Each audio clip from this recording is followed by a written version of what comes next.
My name's Scott Horton. I'm the Managing Director of Troocoo, and today I want to talk to you about mental health and wellbeing, really off the back of the Mental Health Awareness Week last week. I think what I saw from social media and in the press is that while there was a lot of, obviously, information shared around mental health, I don't think many people were sharing their own personal journeys and probably demonstrating how vulnerable we all are. So from my perspective, I wanted to do that today. I think it's important that as leaders across Australia and globally that people can share their own journeys around mental health. It is a taboo subject at times, but I think it's important that we can demonstrate that we are all vulnerable and at risk of mental health illness. I wanted to share my own personal journey because I think it's important to do that in terms of the context of today's video. I grew up with a dad who was an alcoholic. I eventually lost both parents to cancer. I went through a cancer battle myself. When I was 29, I lost one of my best mates who was a groomsman at my wedding. So he committed suicide. And all through that period, I thought I was pretty resilient. It turns out that I wasn't. About 3 years ago, I went through a marriage separation. That triggered a series of events where I ended up selling out a business that I'd founded and was completely passionate about.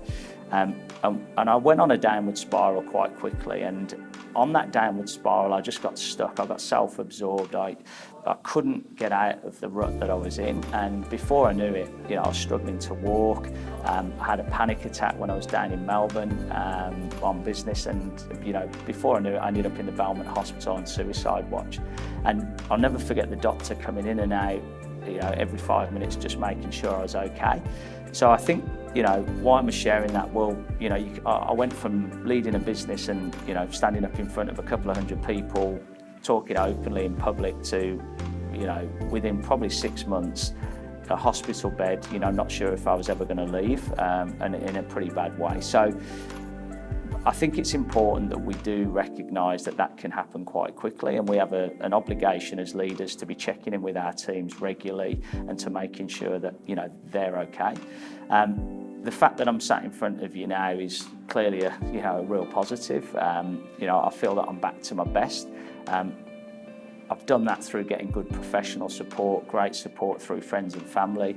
I'm on medication. I take a tablet every day. I'm not ashamed to say that. It helps me, and it helps me be my best. And I think, if I was ill in another way and I needed to take a tablet, people wouldn't question it. So I think reality is, as leaders, we need to share it. What has that done in terms of our own business? Well, we've been able to create a culture that is really open and honest. One of our values is be authentic.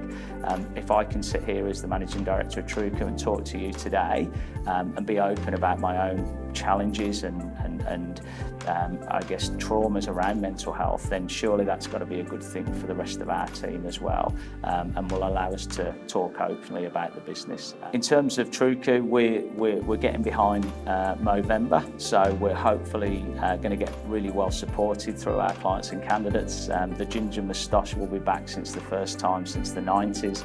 I'm not really looking forward to that. Business will probably go downhill rapidly, but we want to get behind Reach Out Australia and all the great work that they do for young Australians and their parents in terms of mental health and wellbeing. So please support us, thanks for listening today. And if anyone does want to catch up at any point to discuss anything at all, then please reach out to me, and I look forward to speaking soon. Thanks.